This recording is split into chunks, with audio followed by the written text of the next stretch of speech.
नमस्कार। अभिनव कहानियाँ में आपका स्वागत है। हमारी आज की कहानी है विधवा। सोनिया एक गरीब विधवा औरत थी। वह अपनी सास और 4 साल के बेटे अंकित के साथ रहती थी। उसकी सास माधुरी बहुत गुस्से वाली थी। माधुरी जी हमेशा सोनिया को डांटती रहती थी। एक दिन सोनिया घर के काम कर रही थी। तभी माधुरी जी उसके पास आईं और बहुत गुस्से में कहा, बहू, तू घर का काम ही करती रहेगी या बाहर जाकर भी कोई काम करेगी? मेरे बेटे को तो खा गई, अब क्या मेरे पोते को भी भूखा मारेगी? बाहर जाकर कुछ काम कर और पैसे कमा कर ला। माधुरी जी की बात सुनकर सोनिया ने कहा, माँ जी, मैं कल गई थी काम ढूंढने, लेकिन मुझे कोई काम नहीं मिला।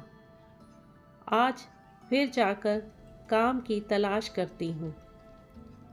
सोनिया माधुरी जी और अंकित के लिए खाना बनाकर बाहर चली गई। वह कई जगह गई, लेकिन उसे कोई काम नहीं मिला। इसी तरह पूरा दिन बीत गया। सोनिया निराश होकर घर की तरफ चल दी। तभी उसने ढाबे पर किसी को बात करते सुना। ढाबे वाला अपने किसी कर्मचारी से बात कर रहा था। उसने अपने कर्मचारी से कहा, देख भाई मनोज, तू मुझसे दुगने पैसे ले ले, लेकिन काम छोड़कर मत जा। तू इतना अच्छा खाना बनाता है, तभी मेरा ढाबा चल रहा है। अब तू अचानक काम छोड़कर जा रहा है। ढाबे के मालिक की बात सुनकर मनोज बोला, मैं अपने गांव जा रहा हूँ, 1 महीने बाद वापस आ जाऊँगा। ढाबे का मालिक बहुत परेशान था। वह बोला, 1 महीने में तो मेरे सारे ग्राहक टूट जाएंगे। तू 1 हफ्ते में वापस आ जा, मैं तुझे दुगने पैसे दूंगा। लेकिन मनोज नहीं माना और नौकरी छोड़कर चला गया। उनकी बातें सुनकर सोनिया ढाबे वाले के पास गई और उससे कहा, भैया, मैंने अभी अभी तुम्हारी बातें सुनी हैं। मुझे बहुत अच्छा खाना बनाना आता है, मुझे नौकरी पर रख लो। कोई घर का खाना नहीं बनाना है, हर दिन 300 लोगों का खाना बनता है यहाँ, तुम कैसे बना पाओगी? ढाबे वाले ने कहा।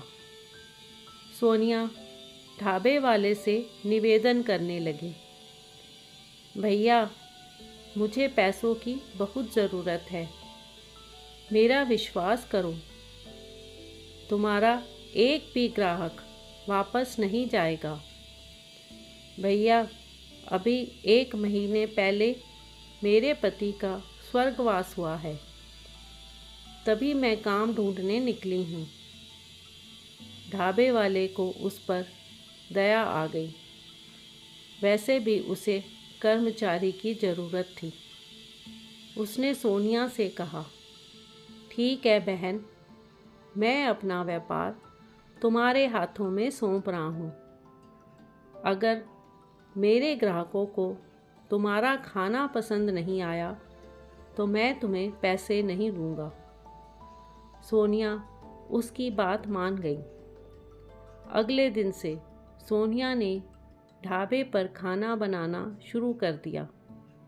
सोनिया बहुत अच्छा खाना बनाती थी, जिससे उसके ढाबे पर लोगों की संख्या बढ़ने लगी। सोनिया को इसी तरह खाना बनाते 1 महीना होने वाला था।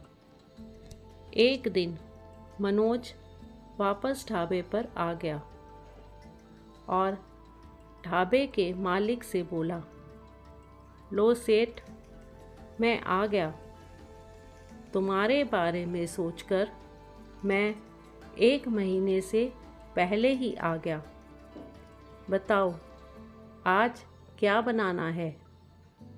उसे देख ढाबे वाला बोला, भाग यहाँ से, मैंने किसी और को रख लिया है। तू तो दुगने पैसों में भी नहीं मान रहा था। ये महिला बहुत अच्छा खाना बनाती है, तू अब रास्ता नाप।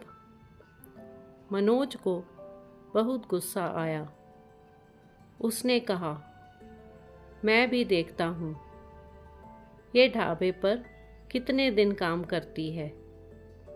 इसके जाने के बाद तू मेरे पास आएगा, तब तुझे दुगने दाम देने होंगे। मनोज वहाँ से चला गया और सोनिया को ढाबे से निकलवाने की तरकीब सोचने लगा। इसी बीच ठंड का मौसम आ गया। सोनिया को कभी कभी ढाबे पर रात को देर हो जाती थी। ठंड के मौसम में वह ठिठुरती हुई देर रात घर पहुंचती थी। एक दिन वह रात को वापस अपने घर जा रही थी। तभी उसे रास्ते में मनोज मिल गया। वह सोनिया को धमकाते हुए बोला, सुन, वह ढाबा मेरा है, कल से वहाँ से काम छोड़ दे, नहीं तो मुझसे बुरा कोई नहीं होगा। सोनिया उसके आगे बहुत गिड़गिड़ाई, भैया मैं बहुत गरीब हूँ, मुझ पर रहम करो। तुम तो कहीं भी काम ढूंढ लोगे, मैं अकेली कहाँ जाऊंगी काम ढूंढने। मनोज बहुत गुस्से से बोला, वह सब मुझे नहीं पता, कल से तू ढाबे पर नहीं जाएगी बस। यह कहकर मनोज चला गया। सोनिया घर आकर बहुत रोई। अगले दिन उसने ढाबे पर जाकर ढाबे के मालिक को सारी बात बता दी। ढाबे के मालिक ने सोनिया को तसल्ली दी। उसने कहा, बहन तुम चिंता मत करो, इस मनोज को तो मैं सबक सिखाऊंगा। तुम आज फिर उसी रास्ते से जाना। सोनिया ने उसे अपनी समस्या बताई। उसने कहा, भैया इतनी सर्दी में वह सड़क सुनसान रहती है, कहीं मनोज मिल गया तो पता नहीं मेरे साथ क्या करेगा। ढाबे वाले ने सोनिया को समझाया, बहन तुम चिंता मत करो, मैं छिप कर वहीं रहूँगा। जब वह तुम्हारे पास आएगा तभी मैं उसे पकड़ लूँगा। सोनिया रात को उसी रास्ते से वापस आ रही थी। तभी उसे मनोज मिला। उसने सोनिया को कहा, मेरे मना करने के बाद भी तू ढाबे पर गई, अब मैं तुझे नहीं छोड़ूंगा। मनोज जैसे ही उसे मारने के लिए आगे बढ़ा, ढाबे के मालिक ने पुलिस के साथ आकर उसे पकड़ लिया। पुलिस ने उसे बहुत मारा और कहा, एक गरीब विधवा महिला को परेशान करता है, अब तो तुझे ढाबा नहीं जेल मिलेगी। यह कहकर पुलिस ने मनोज को पकड़ लिया। सोनिया अगले दिन से फिर से ढाबे पर काम करने लगी। तो दोस्तों, आपको आज की कहानी कैसी लगी?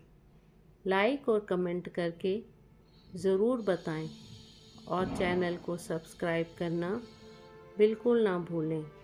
तो मिलते हैं एक नई कहानी के साथ। बहुत बहुत धन्यवाद।